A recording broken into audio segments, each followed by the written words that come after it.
Hello friends, CTET cracker के इस YouTube channel पर आप सभी का स्वागत है। फ्रेंड्स, हम लोग पिछले वीडियो में समूह कारक सिद्धांत को देखा था ना, जिसमें थर्स्टन के द्वारा जो दिया गया 7 पीए था, हम लोग उसके ऊपर बात किए थे, है ना। इसके अलावा उसमें 2 और जो है प्राइमरी मेंटल एबिलिटी जोड़ा गया था, है ना, प्रॉब्लम सॉल्विंग एबिलिटी, और किस तरीके से आगे जो है वो बात किए थे। आज हम इस वीडियो में जो है मल्टी फैक्टर थ्योरी के ऊपर बात करेंगे, है ना, बहुबुद्धि सिद्धांत जिसको हम लोग बोलते हैं।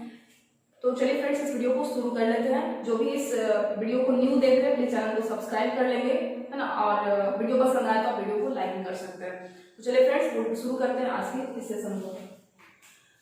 मल्टी फैक्टर थ्योरी, है ना, जिसको बोलते हैं बहुबुद्धि सिद्धांत। बहुबुद्धि सिद्धांत, मल्टी फैक्टर थ्योरी।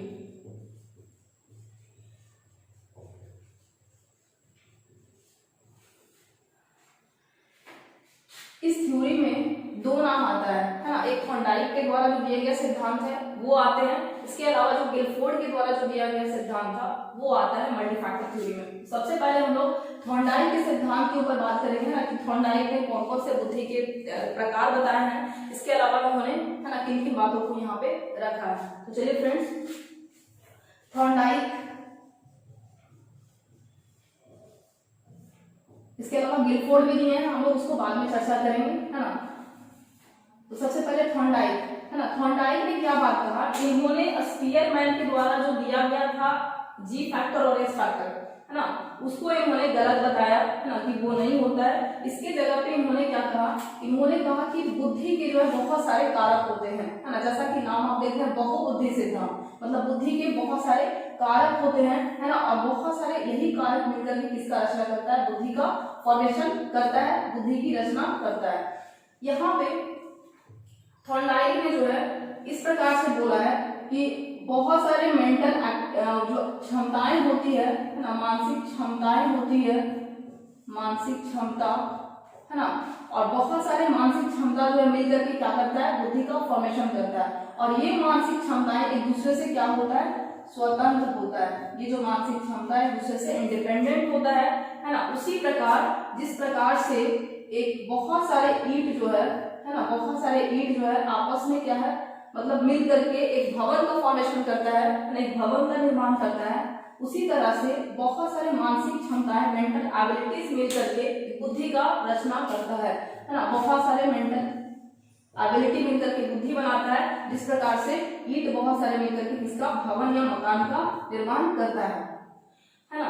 इनका क्या कहना था कि बहुत सारे मेंटल एबिलिटीज होता है, या कहें कि कारक होता है, और सभी कारक आपस में क्या होते हैं, स्वतंत्र होते हैं, एक दूसरे से स्वतंत्र होते हैं, और इस प्रकार से आपस में मिलकर के बुद्धि का फॉर्मेशन करते हैं, जिस प्रकार ईंट जो है भवन का फॉर्मेशन करता है। अब यहाँ पे बात करते हैं, इन्होंने जो है जिस प्रकार से स्पीयरमैन ने कहा कि बुद्धि में जो एक फैक्टर, जो जी फैक्टर है, वो क्या होता है, सारे में, है ना, एक आधार के रूप में काम करता है। जितने भी आप इंटेलेक्चुअल वर्क करते हो उन सभी में जो है जी आधार के रूप में काम करता है। उसी तरह से यहाँ पे थॉर्नडाइक ने क्या बताया है, जी फैक्टर के जगह पे इन्होंने कॉमन एलिमेंट्स की बात की है ना, कि जो एक मानसिक क्षमता है ना, और दूसरे मानसिक क्षमता है, उन दोनों के बीच में क्या हो सकता है, कॉमन एलिमेंट्स होते हैं, और जितना अधिक कॉमन एलिमेंट्स होगा सहसंबंधता उतना ही अधिक हो सकता है। अब फ्रेंड्स, यहाँ पे मान के चलिए कि कोई एक वर्क है ना, कोई कार्य एक्स है और कोई कार्य जो है वाई है। अब कार्य एक्स और वाई दोनों को करने के लिए जो है ना 10 अलग अलग कारक की जरूरत होगी, है ना। दोनों को करने के लिए 10 अलग अलग मानसिक क्षमता चाहिए। अब इन 10 मानसिक क्षमताओं में से 8 मानसिक क्षमता ऐसे हैं जो कि दोनों में क्या है, कॉमन है ना, दोनों में कॉमन है, दोनों में मतलब कि उभयनिष्ठ है। तो उभयनिष्ठ एलिमेंट की संख्या जितना ज्यादा होगा, सहसंबंधता उतनी ज्यादा होगा इन दोनों कार्यों के बीच में। इसी का इन्होंने बात किया। अब यहाँ पे बाय द वे आप मान लीजिए कि यहाँ पे अगर ऐसा हो जाता कि एक्स और वाई कार्य में सहसंबंधता जो है ना, तो कॉमन एलिमेंट्स है वो केवल 2 होते हैं, है ना। तो इसको कह सकते थे कि यहाँ पे जो है सहसंबंधता क्या है, दोनों फंक्शन में कम है। तो यहाँ पे जिस चीज को स्पीयरमैन ने जी फैक्टर बताया है, उसी चीज को इन्होंने क्या बताया है, कॉमन एलिमेंट्स बताया है ना, कॉमन एलिमेंट्स वनिष्ठ तत्व बताया है कि दो मानसिक क्षमता के बीच में क्या होता है, कई सारे वनिष्ठ एलिमेंट्स होते हैं और यही वनिष्ठ एलिमेंट्स डिसाइड करेगा कितना दोनों कार्य में क्या है, मतलब कि जितना अधिक कॉमन एलिमेंट्स जो है मिलेगा उतने ही अधिक दोनों में क्या होगा, सहसंबंधता पाया जाएगा। तो यहाँ पे फ्रेंड्स अब अगर 8 है, अब हम यहाँ पे एक एग्जांपल देते हैं आपको दूसरा कि जैसे आपको जो है ना यहाँ पे बाइक कार्य की जगह पे हम टाइप कर देते हैं यहाँ पे बाइक है ना, और जैसे एक बाइक जो है ना वो ठीक है बाइक है, दूसरा कर देते हैं यहाँ पे स्कूटी, बाइक और स्कूटी है। अब यहाँ पे दोनों को चलाने के लिए जो है ना 10 मानसिक क्षमता का जरूरत होगा, ठीक है, 10 मानसिक क्षमता दोनों के लिए चाहिए।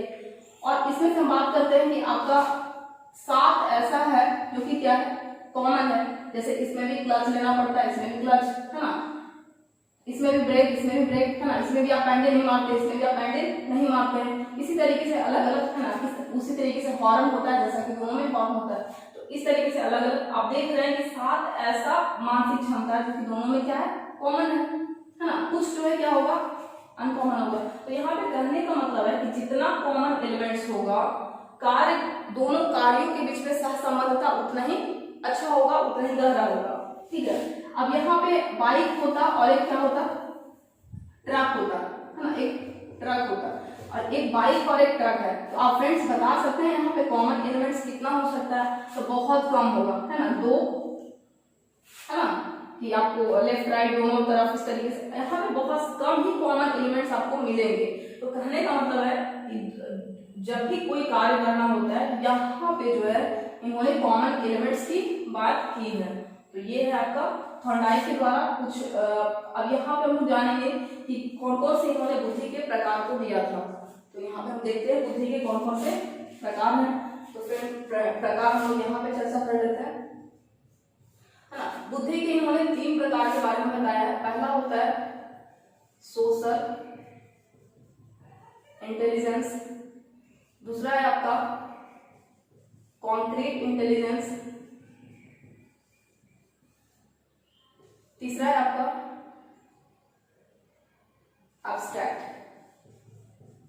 Abstract intelligence. यहाँ पे हम आपको हिंदी भी लिख देते हैं, सामाजिक बुद्धि,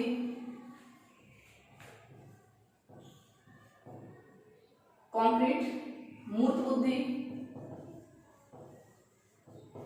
इसके अलावा एब्स्ट्रैक्ट अमूर्त बुद्धि, अमूर्त बुद्धि है ना। नाम से आपको पता चल रहा होगा है ना कि कौन से प्रकार में किस तरह की बुद्धि पाया जाएगा। तो सोशल इंटेलिजेंस सामाजिक बुद्धि है ना, जिन व्यक्तियों के पास सामाजिक बुद्धि होगा उनमें किस तरीके का जो है इंटेलिजेंस होगा, किस तरीके की किस प्रकार से वो बुद्धिमान कह जाएंगे। तो फ्रेंड्स जिनके पास सोशल इंटेलिजेंस होगा वो क्या करेंगे, उनमें जो है समाज के लोगों के साथ है ना घुलने मिलने का जो है प्रकृति ज्यादा देखा जाएगा, वो मिलनसार टाइप के होंगे है ना, सामाजिक लोगों के साथ अच्छे से वो डील कर पाएंगे। तो वो लोग आएंगे, जैसे इसमें आप कौन कौन लोग आ सकते हैं, नेता हो गए है ना, मंत्री हो गया, इसके अलावा जो भी सामाजिक कार्यकर्ता के जो भी सदस्य होते हैं है ना वो आ जाएंगे। नेक्स्ट है कॉन्क्रीट इंटेलिजेंस मतलब मूर्त बुद्धि। अब मूर्त बुद्धि मतलब क्या होता है, ठोस है ना, जो चीज विजिबल होगा, जो चीज दिखाई देगा। तो यहाँ पे ये उन व्यक्तियों में पाया जाएगा है ना जो वस्तुओं के साथ जिनको ज्यादा अच्छे से जो है डील कर पाते हैं ना, वस्तुओं के साथ अच्छे से डील कर पाते हैं ना, उनको ठोस चीजों के साथ जब मजा आता है करने में किसी भी काम को, तो यहाँ पे वो लोग आएंगे जैसे कि मूर्तिकार हो गए है ना, जो भी, इसके अलावा इंजीनियर्स है ना,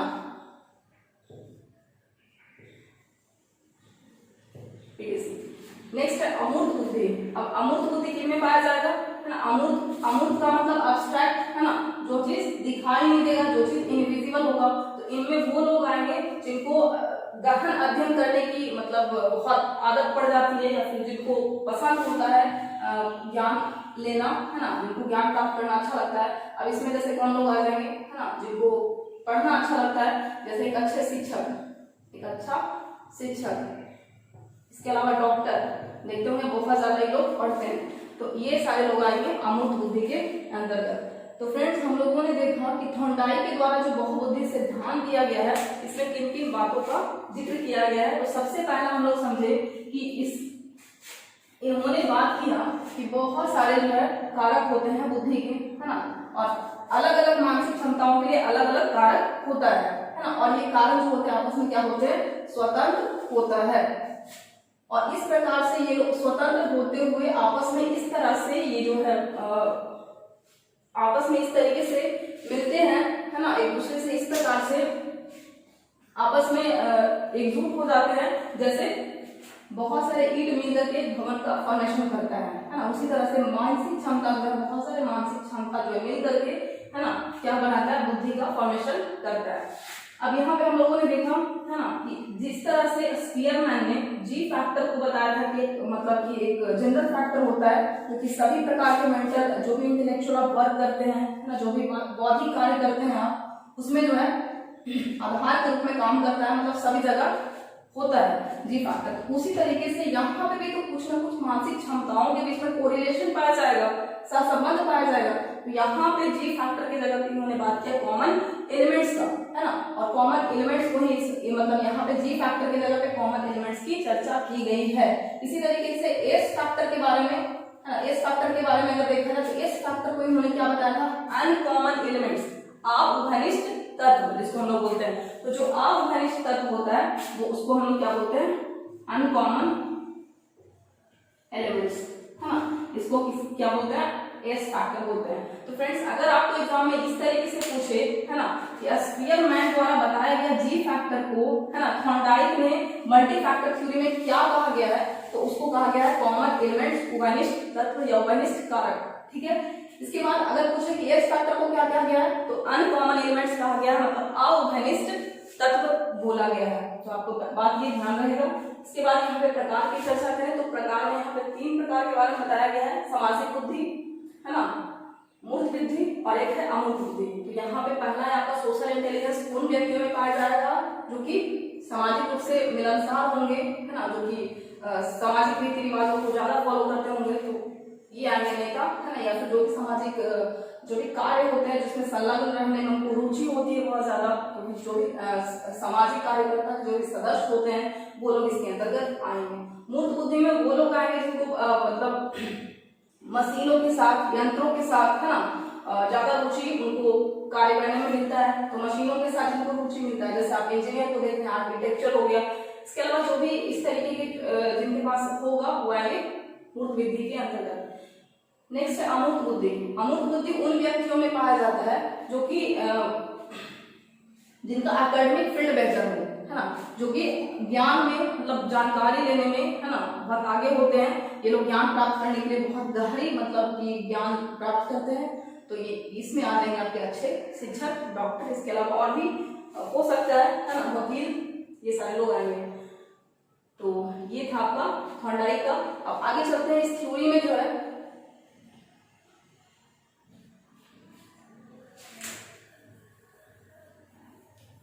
अब मल्टी फैक्टर थ्योरी के अंतर्गत एक और आता है ना, 1967 में जो है गिलफोर्ड ने इस थ्योरी को मतलब दिया था। थॉर्नडाइक वाला जो सिद्धांत था जिस समय दिया गया उस समय तो इम्पोर्टेंट है ना, उस समय तो इम्पोर्टेंट कहा गया इस थ्योरी को, बट अभी के अनुसार जो है इस थ्योरी को, ये थ्योरी जो उतना अधिक प्रचलित नहीं है। लेकिन अगर आपको एग्जाम में पूछे बहुबुद्धि सिद्धांत किसने दिया और ऑप्शन में रहेगा थॉर्नडाइक, तो आपको थॉर्नडाइक के आंसर होगा, है ना। नेक्स्ट यहाँ पे गिलफोर्ड के द्वारा जो है उसको हम लोग पढ़ लेते हैं। अब गिलफोर्ड ने जो है क्या कहा था, देखिए गिलफोर्ड ने बुद्धि को जो है बिल्कुल अलग तरीके से उन्होंने डिफाइन किया, है ना, अलग तरीके से उन्होंने बताया है।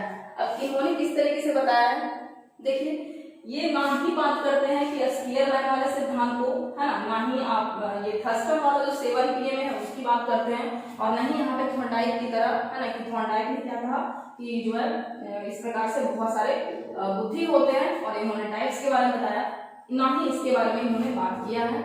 तो इनका बिल्कुल अलग, सभी से अलग बिल्कुल इनका थ्योरी है ना, गिलफोर्ड का। तो हम लोग गिलफोर्ड वाला देख लेते हैं। गिलफोर्ड बहुविध सिद्धांत के अंतर्गत दो सिद्धांत को रखा गया है, थॉर्नडाइक के सिद्धांत को और एक गिलफोर्ड के सिद्धांत को। अब यहाँ पे नाम आता है ना, गिलफोर्ड ने जो है मल्टी फैक्टर थ्योरी को, है ना, दो नाम दिया है ना। एक तो इसको बोला था थ्री डायमेंशनल थ्योरी, जिसको हम लोग त्रिविमीय सिद्धांत कहते हैं, थ्री डायमेंशनल थ्योरी, तथा इसी को बोला जाता है थ्योरी ऑफ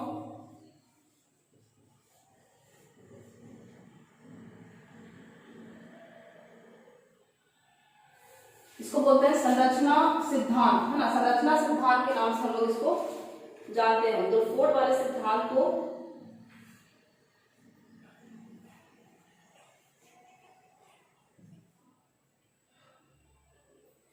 तो गिलफोर्ड ने जो है दो इसका जो है नाम बताया था। पहला था आपका, एक सेकेंड बता रहे हैं आपको,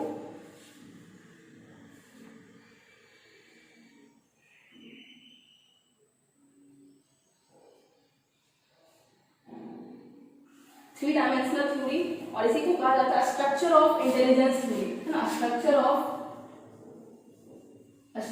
ऑफ इंटेलिजेंस थ्योरी,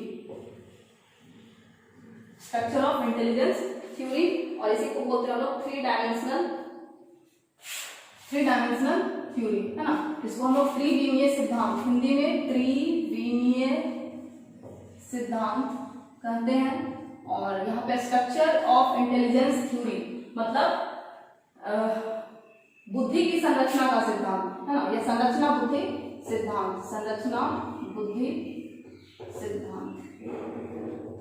तो आपको ये नाम याद रखना है। अगर इस तरीके से क्वेश्चन पूछे कि थ्री डायमेंशनल थ्योरी, त्रिविमीय सिद्धांत किसने कहा मल्टी फैक्टर थ्योरी को, तो नाम क्या आएगा?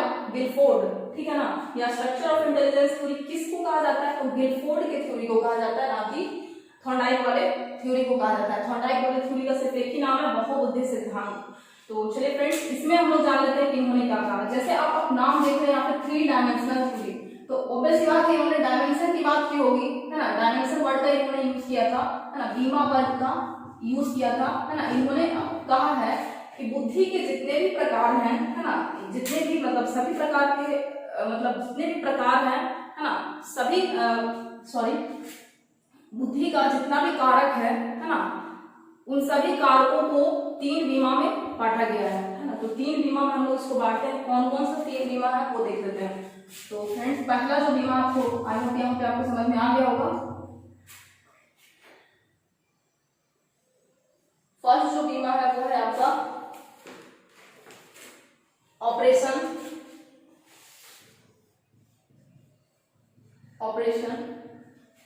दूसरा है आपका कंटेंट, और तीसरा है प्रोडक्ट।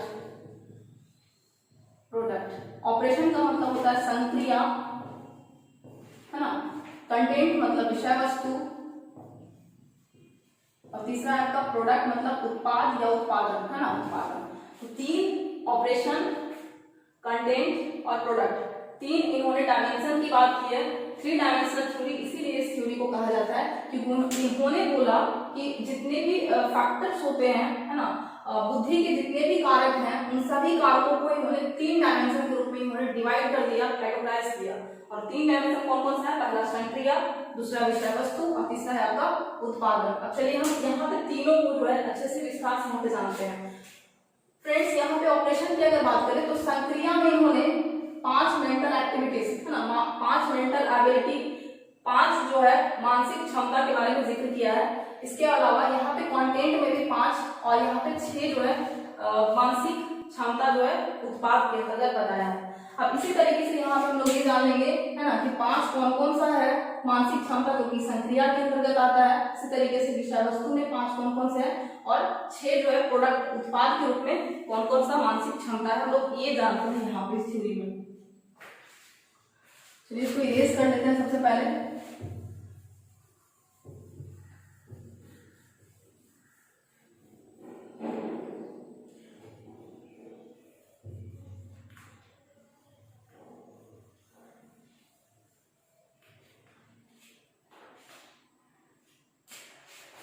तो सबसे पहले बात करते हैं ऑपरेशन, संक्रिया। जैसा कि नाम से है ना, इसको डिफाइन करने का क्या जरूरत है, आप समझ रहे होंगे। संक्रिया है ना, संक्रिया का मतलब क्या होता है, ऑपरेशन, किसी चीज पे क्या करना, मतलब प्रोसेस, मानसिक प्रोसेस, जो आप किसी भी कार्य के ऊपर क्या करते हैं, आप मानसिक चिंतन करते हैं, मानसिक आप क्या करते हैं, मतलब किसी भी सॉल्यूशन के लिए आप क्या करते हैं, सोचते हैं, विचारते हैं। तो वो जो प्रोसेस हो रहा है ना, जो भी आप किसी भी वर्क के ऊपर आप क्या कर रहे हो, आप सोच पा रहे हो, है ना, आप वो जो मानसिक प्रक्रियाएं हैं वो आती है संक्रिया के अंतर्गत, है ना। तो जो भी मेंटल प्रोसेस होता है, ऑपरेशन का मतलब प्रोसेसिंग, है ना, जो भी मेंटल प्रोसेसिंग आता है वो होता है आपका किसका पार्ट है, ऑपरेशन का। अब ऑपरेशन में हम लोग देख लेते हैं कि कौन कौन से 5 मानसिक क्षमताएं जो है होता है। तो पहला जो होता है आपका वो है कन्वर्जेंट थिंकिंग, है ना, मतलब अभिसारी, यहाँ पे हिंदी लिखना जरूरी है, अभिसारी चिंतन, है ना, पहला अभिसारी चिंतन। दूसरा है आपका अपसारी चिंतन, अपसारी, इसको ABCD कर देते हैं, अपसारी चिंतन। इसी तरह से तीसरा है आपका मूल्यांकन, चौथा है संज्ञान, कॉग्निशन, और पांचवा है आपका एक और स्मृति, है ना, जिसको हम लोग मेमोरी बोलते हैं। यहाँ पे इंग्लिश में लिख लेते हैं कन्वर्जेंट थिंकिंग, कन्वर्जेंट थिंकिंग, है ना। नेक्स्ट है डाइवर्जेंट थिंकिंग, डाइवर्जेंट थिंकिंग, मूल्यांकन, इवैल्यूएशन, इसी तरह से संज्ञान, कॉग्निशन, स्मृति, मेमोरी। ये हो गया 5। ये 5 जो है किसका है, ऑपरेशन संक्रिया के अंदर जितने भी मानसिक मतलब क्षमताएं आती है वो है ना। तो 5 इसको हम मानसिक क्षमता बोले या फिर कारक बोले, तो 5 कारक आता है किसमें, संक्रिया के अंतर्गत। अब जान लेते हैं ये 5 कारक, है ना, क्या क्या होता है। सबसे पहला है अभिसारी चिंतन। अभिसारी चिंतन क्या होता है फ्रेंड्स, कन्वर्जेंट थिंकिंग। यहाँ पे आप क्या करने की कोशिश करते हैं, किसी भी प्रॉब्लम का, है ना, कोई भी समस्या होता है, किसी भी समस्या का, है ना, जब आप सॉल्यूशन निकाल रहे होते हैं, है ना, तो जब सिंगल सॉल्यूशन निकाल रहे होते हैं, सिंगल सॉल्यूशन, किसी भी समस्या का, किसी भी प्रॉब्लम का जब सिंगल सॉल्यूशन आप निकालते हैं तो वो रखा जाता है कन्वर्जेंट थिंकिंग के अंतर्गत, है ना। अब है डाइवर्जेंट थिंकिंग। जब भी आपको किसी भी समस्या का, है ना, मल्टीपल सॉल्यूशन आपको निकालना होता है ना, तब आप डाइवर्ट थिंक करते हैं, मतलब आउट ऑफ द बॉक्स सोचते हैं आप। जैसे फॉर एग्जांपल यहाँ पे कह सकते हैं कि अब यही मार्कर है, ठीक है, इस मार्कर का असाधारण उपयोग बताना है, ठीक है, तो इस मार्कर का असाधारण उपयोग किस में आ जाएगा, डाइवर्जेंट थिंकिंग में। इसका साधारण उपयोग कौन सा आ जाएगा, कन्वर्जेंट थिंकिंग में। अब इसका साधारण उपयोग क्या है, कन्वर्जेंट थिंकिंग करके आप एक ही सॉल्यूशन निकाल सकते हैं, मतलब इसका उपयोग किस चीज में कर रहे हैं, लिखने में कर रहे हैं, ठीक है। अब यहाँ पे divergent thinking, out of the box सोचना, सारे मल्टीपल सॉल्यूशन आपके आएंगे। तो अगर इस मार्कर का पूछा जाए कि असाधारण उपयोग बताएं, तो इसका आप असाधारण उपयोग में क्या बता सकते हैं कि आप इस तरीके से, है ना, आपने अगर पतंग को फहराया होगा, है ना, पतंग को अगर आप उड़ाए होंगे तो आप इस तरीके से आप यूज कर सकते हैं धागा बांध करके। इसके अलावा आप इससे लड़कियों, मतलब गर्ल्स जो हम लोग जो है जूड़ा बना सकते हैं। इसके अलावा मतलब और भी कई सारे फंक्शन हम लोग यहाँ से कर सकते हैं, ठीक है ना। आप ये सोच रहे होंगे खुद से कि बहुत सारे यहाँ पे क्या है, इससे काम किया जा सकता है। अगर कोई बच्चा है तो उसको खिलौना के रूप में इससे खेल सकता है ना। तो ये है आपका डाइवर्जेंट थिंकिंग, मतलब बहुत सारे कई सारे सॉल्यूशन आते हैं यहाँ पे, ठीक है। नेक्स्ट है आपका इवैल्यूएशन। इवैल्यूएशन में क्या होता है, आप मूल्यांकन में क्या करते हैं, किसी भी, जैसे कोई आपको प्रॉब्लम दिया गया, ठीक ना, ऐसा प्रॉब्लम दिया गया जिसमें आपको ये कहना है ना, कि सही और गलत के बारे में आपको बताना है, ठीक ना। कि अगर किसी क्वेश्चन के आपको नेगेटिव और पॉजिटिव एस्पेक्ट के बारे में पूछा जाए, है ना, तो आप क्या करते हैं, बहुत सारी चीजों को जो है अपने पर्सपेक्टिव में आप मतलब एनालाइज करते हैं चीजों को, और एनालाइज कर करके आप जो है उसका जो पॉजिटिव एस्पेक्ट है और उसका जो नेगेटिव एस्पेक्ट है वो आप क्या करते हैं, छाट पाते हैं। तो ये आता है आपका मूल्यांकन के अंतर्गत। नेक्स्ट फ्रेंड्स, कॉग्निशन, संज्ञान, है ना। तो संज्ञान आपको पता है ना, संज्ञान क्या होता है, ability to think, reason and analyse, है ना, आपके सोचने की क्षमता जो है ना, इसके अलावा रीजनिंग करने का, तर्क करने का, है ना, या फिर विश्लेषण करने का किसी चीज को, ये सारी क्षमता जो है, या फिर किसी चीज को में अंतर करने की, है ना, तो जो भी क्षमता आपके मेंटल कॉग्निशन के अंतर्गत आता है, ठीक है ना, तो ability to think, learn and analyse, ये किस में आएगा, संज्ञान के अंतर्गत। नेक्स्ट है स्मृति, मेमोरी। अब मेमोरी की बात करते हैं, तो फ्रेंड्स मेमोरी में मेमोरी क्या होता है, आप इसमें किसी चीज को आप रखते हैं, ठीक ना, और इसके अलावा आप जब भी इसको रिकॉल करना चाहते हो तो आपको रिकॉल आ जाए, याद आ जाए आपको, तो वो आपका स्मृति हो जाता है, ठीक ना, आप स्मृति में ही किसी चीज को क्या करते हैं, रखते हैं, है ना, तो इस तरीके से ये है आपका स्मृति, मेमोरी, ठीक है। तो ये 5 आपको समझ में आ गया होगा। अभिसारी चिंतन, मूल्यांकन, संज्ञान और स्मृति। अब इसको एक एग्जांपल से हम लोग इसको समझने का प्रयास करते हैं। अब एक बच्चा है, ठीक ना, एक बालक है ना, इस बालक से हमने क्वेश्चन किया, है ना, या मैं आपसे क्वेश्चन कर रही हूँ, है ना, मैं आपसे क्वेश्चन जैसे कि करती हूँ कि आप बताओ कि मीडिया का जो है, आज जो जनसंचार जो साधन, जो मीडिया जितना भी है ना, ये मीडिया किस प्रकार से हमारे लिए लाभदायक है, ये नहीं, यहाँ पे मैं ये बताना चाह रही हूँ, ये पूछना चाह रही हूँ आपसे कि मीडिया का पॉजिटिव और नेगेटिव एस्पेक्ट बताओ, है ना, पॉजिटिव और नेगेटिव एस्पेक्ट में, है ना, इसका व्याख्या करो, इसके बारे में लिखो, है ना, तो आप क्या करोगे, आपसे मैंने क्या पूछा कि मीडिया का पॉजिटिव एंड नेगेटिव एस्पेक्ट लिखो, है ना, इसके बारे में कि इसका पॉजिटिव पक्ष क्या है और इसका नेगेटिव पक्ष क्या है, क्या फायदे हैं, क्या नुकसान है। तो आप यहाँ पे क्या करेंगे, इन जितने भी आप ये देख रहे हैं, है ना, ऑपरेशन के अंतर्गत जितना भी आप ये जो देख रहे हैं मानसिक क्षमता या फिर कारक, इनमें आप किसका यूज करेंगे, सोचिए आप लोग किसका यूज होगा।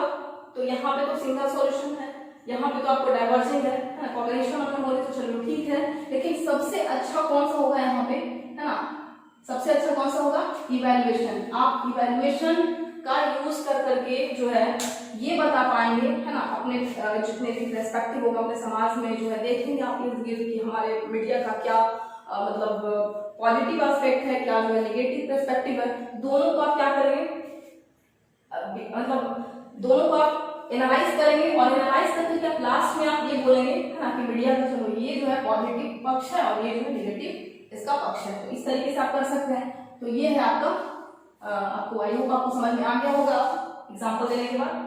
तो चलिए फ्रेंड्स, नेक्स्ट जो आपका है उस पर हम लोग चलते हैं, नेक्स्ट डायमेंशन के ऊपर। तो दूसरा जो डायमेंशन है वो क्या है आपका, विषय वस्तु, जिसको हम लोग कंटेंट बोल रहे हैं। तो कंटेंट के अंदर कौन कौन सा आता है वो हम लोग देखते हैं।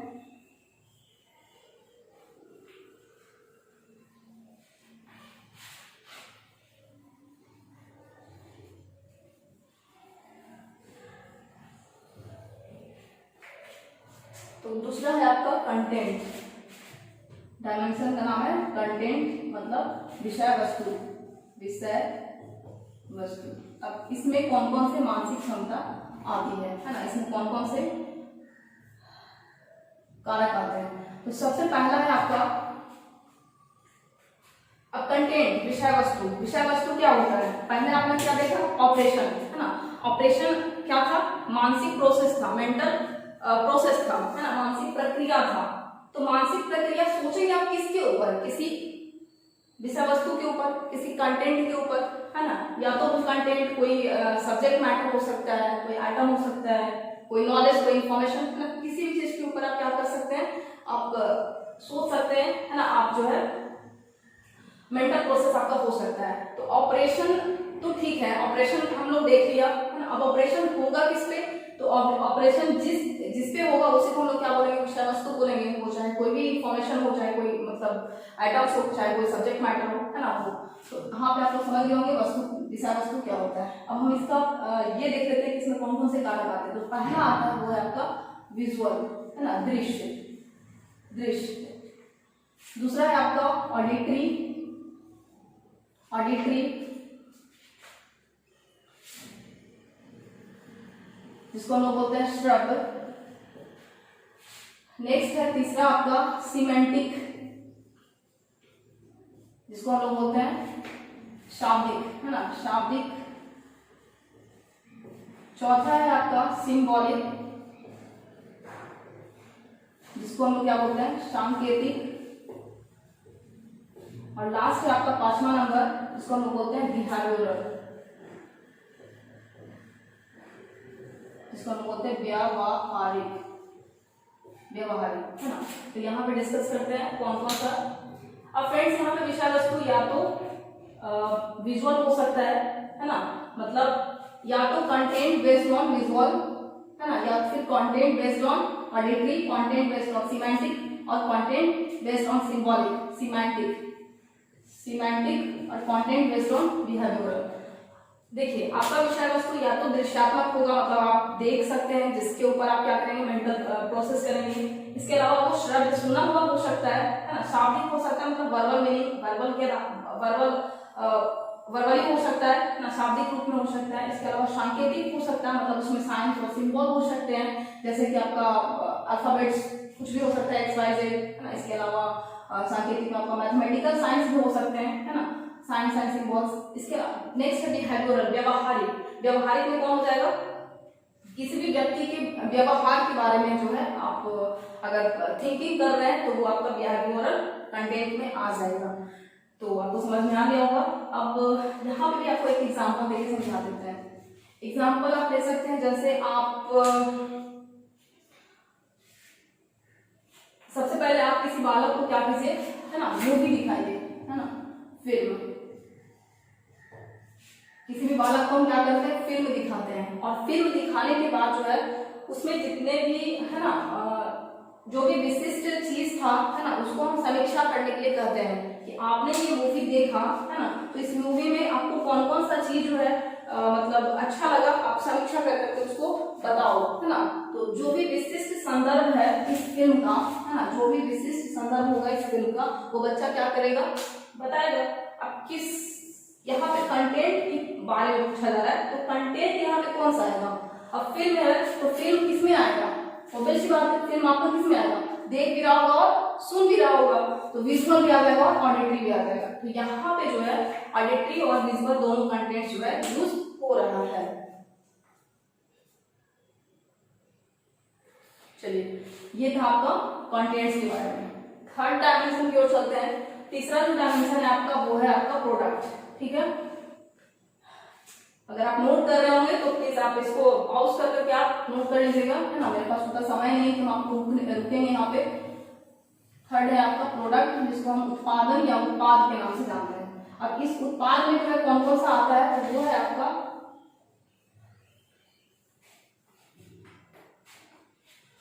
प्रोडक्ट। तीसरा प्रोडक्ट, उत्पादन, है ना, या उत्पाद या उत्पादन, ठीक है। अब प्रोडक्ट, अब आपने क्या किया, एक कोई विषय वस्तु जो है देख लिया, ठीक ना, विषय वस्तु हो गया। विषय वस्तु के ऊपर आप क्या कर रहे हैं, मेंटल प्रोसेस कर रहे हैं, जिसको कि हम ऑपरेशन नाम दिए, है ना। अब इसके परिणाम स्वरूप कुछ तो आपको प्रोडक्ट मिलेगा, है ना। आप किसी भी विषय वस्तु के ऊपर अगर आप क्या करते हैं, उस पर मानसिक प्रक्रिया करते हैं, तो मेंटल प्रोसेस के बाद, है ना, आफ्टर बीइंग मेंटल प्रोसेस क्या प्राप्त होगा, हमें कुछ ना कुछ प्रोडक्ट प्राप्त होगा। अब वो प्रोडक्ट कौन कौन सा, किस किस मतलब कि कौन कौन से कारक के रूप में, वो हम लोग देख लेते हैं। तो यहाँ पे प्रोडक्ट 6 बताया था, है ना। तो यहाँ पे 6 कौन कौन सा है गिलफोर्ड के अनुसार। तो पहला जो है प्रोडक्ट के रूप में वो है आपका यूनिट्स, मतलब आपको जो है यूनिट्स के रूप में, मतलब इकाई के रूप में या तो प्रोडक्ट मिल सकता है ना, सिंगल यूनिट्स के रूप में, इकाई के रूप में प्रोडक्ट मिल सकता है। इसके अलावा क्लास, है ना, वर्ग के रूप में क्लासेस, वर्ग के रूप में आपको प्रोडक्ट मिल सकता है। इसके अलावा संबंध के रूप में, है ना, रिलेशन के रूप में, संबंध के रूप में आपको प्रोडक्ट प्राप्त हो सकता है, रिलेशन के रूप में, रिलेशन। चौथा है सिस्टम या पद्धति, इसको बोलते हैं, है ना, प्रणाली के रूप में। तो प्रणाली या पद्धति जो भी बोलिए, है ना, सिस्टम के रूप में। और पांचवा है आपका पांचवा जो है आपका वो है ट्रांसफॉर्मेशन, है ना, स्थानांतरण के रूप में, स्थानांतरण, ट्रांसफॉर्मेशन। और नेक्स्ट लास्ट जो है आपका वो है एफ, है ना, आशय। आशय के रूप में आपको प्रोडक्ट मिल सकता है, जिसको कि हम लोग इम्प्लीकेशन बोलते हैं, इम्प्लीकेशन, है ना। लास्ट में आप क्या करते हैं, आशय निकालते हैं किसी भी चीज को, मतलब आप अनुप्रयोग करते हैं या फिर क्या करते हैं कि आप आशय के रूप में, है ना, आपको कोई भी जो है प्रोडक्ट प्राप्त होता है, उत्पादन होता है। तो ये है आपका प्रोडक्ट के अंतर्गत, उत्पादन के अंतर्गत 6 जो है आपका कौन कौन, इकाई के रूप में, इसके अलावा वर्ग के रूप में, संबंध के रूप में, है ना, प्रणाली स्थानांतरण के रूप में। तो यहाँ पे आपने देखा, है ना, कि कौन कौन से जो है डायमेंशन था, 3 डायमेंशन, है ना। इसके अलावा यहाँ पे हर एक डायमेंशन में कितने सारे मेंटल मतलब एबिलिटीज थे, है ना, उन सारे चीजों को आपने देखा। तो आपको ये आपको याद नहीं रखना है ना, कि इकाई, वर्ग, संबंध, प्रणाली कौन कौन सा होता है, ये आपको याद नहीं रखना है, बट इतना आपको याद रखना है ना, कि क्वांटेंट में जो है 5 था, ऑपरेशन में 5, प्रोडक्ट में 5। अब फ्रेंड्स यहाँ पे अगर हम बात करें तो 5 गुना 5 गुना 5 कितना हो जाता है, सॉरी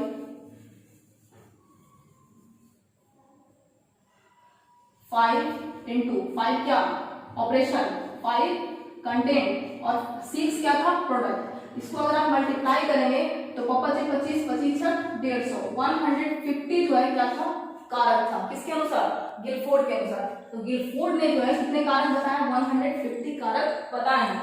अब यहाँ पे जो है आगे चल करके यहाँ पे ये जो है ना, कंटेंट में एक और बढ़ जाता है ना। तो कंटेंट में एक और बढ़ करके क्या हो जाता है, अभी जो अपडेटेड जो है आपका वो हो जाता है कितना, 180, है ना, 625 180। तो यहाँ पे ये जो ओल्ड है आपका, ओल्ड में क्या हो जाएगा 150, और ये आपका न्यू है ना। तो न्यू के अनुसार कितना है अभी 180। और इस चीज को आपको याद रखना है, ध्यान में रखना है कि 180 जो है क्या है, अभी कारक है बुद्धि के, ठीक है ना। तो यहाँ तक आपको आई होप क्लियर हो गया होगा। इसको मिटाते हैं तो अपडेटेड जो है यहाँ पे क्या हो गया, कंटेंट 6 है और उत्पाद ये भी आपका 6 है, ठीक।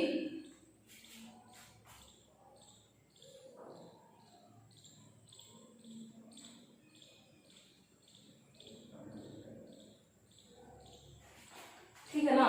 तो यहाँ पे आपको ध्यान रखना है कि गिलफोर्ड के अनुसार जो है कितने प्रकार के मेंटल एबिलिटीज की बात की गई है। तो गिलफोर्ड ने जो है 180 प्रकार के मेंटल एबिलिटीज के बारे में बात किया है, जो कि एसोसिएटेड है 3 डायमेंशन से, है ना। वो 3 डायमेंशन कौन कौन है, ऑपरेशन, कंटेंट और प्रोडक्ट। तो ये आपका हो गया यहाँ तक, है ना।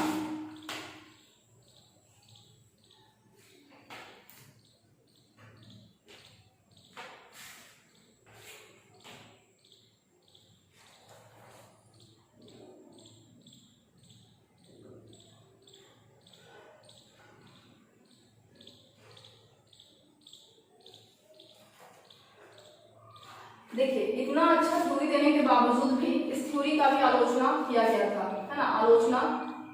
तो इनका भी जो है दो आलोचना, 2 आधार पे इनको आलोचना मिली थी, क्योंकि इन्होंने जो है क्या किया था, आप देख रहे होंगे कि यहाँ पे जो है एक सिद्धांत से ज्यादा जो है इसकी ओर बात की गई है। तो यहाँ पे सिद्धांत से ज्यादा जो है क्लासिफिकेशन ऑफ इंटेलिजेंस, है ना।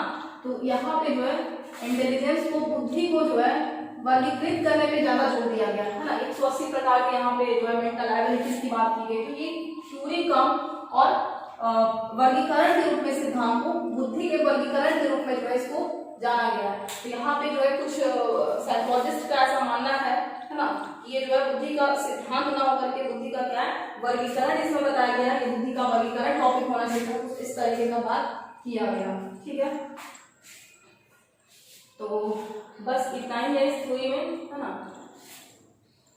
आई होप आपको पूरा समझ में आ गया होगा इस थ्योरी के बारे में कि थॉर्नडाइक का जो थ्योरी था, है ना, बहुबुद्धि सिद्धांत, ये हमने देखा। इसके बाद जो है गिलफोर्ड के द्वारा जो दिया गया था, जिसका नाम हम लोग 3 डायमेंशनल थ्योरी, है ना, जिसको हम लोग कहते हैं, वो हम लोग देखे। तो यहाँ पे फ्रेंड्स आज इतना ही।